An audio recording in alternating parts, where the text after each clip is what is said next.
Donc je termine le récapitulatif des pâles avec les dernières catégories existantes dans cette forme de conjugaison. Ce sont tous des pâles, je le rappelle, donc ils appartiennent à la catégorie des verbes simples. Cependant, il existe pas mal de différences entre certains verbes de par leur structure. Donc le rappel d'abord, donc Gizra, c'est le découpage de la racine, les trois lettres de la racine. Catégorie les shlemim, ça c'est la référence en hébreu, avec le verbe sagar, sagra, soger, sogeret, yisgor au futur, lisgor, le verbe fermer à l'infinitif, et sgira, la fermeture. C'est le verbe donc fermer que vous avez là, qui sert de référence à toute la conjugaison en hébreu. En tout cas pour ce qui me concerne. Donc les aïn vav et aïn yud, ce sont des verbes qui ont au présent et au passé qu'une seule syllabe. On les appelle en français les monosyllabiques. Le verbe courir, qui est une référence, rats au passé, rats au présent, ratsa au féminin, oui, c'est la même chose, à la troisième personne. Yarouts, on retrouve le vav ici. La route, courir. Ritsa, la course.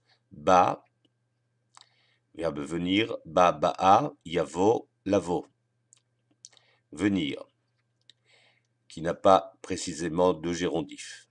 Ain Yud, char, donc là ce sera Yud qui apparaîtra dans l'infinitif et au futur. Char, char, chara, le verbe chanter. Yashir, chantera. Lashir, donc le verbe chanter. Et shira, la poésie. Lamed Yud qui est une catégorie très importante et qui pose problème au passé.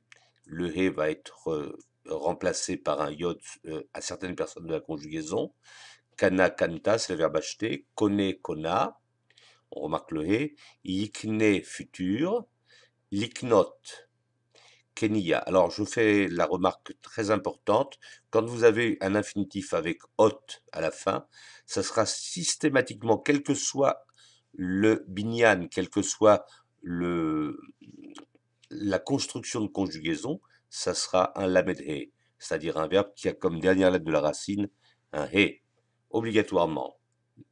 Je prends le verbe lechakot, qui n'est pas un pâle, qui est le verbe attendre. Vous saurez que quand vous entendez ce hot, comme dans l'iknot, ça sera un lamed he, c'est-à-dire un verbe qui a comme dernière lettre de la racine un he.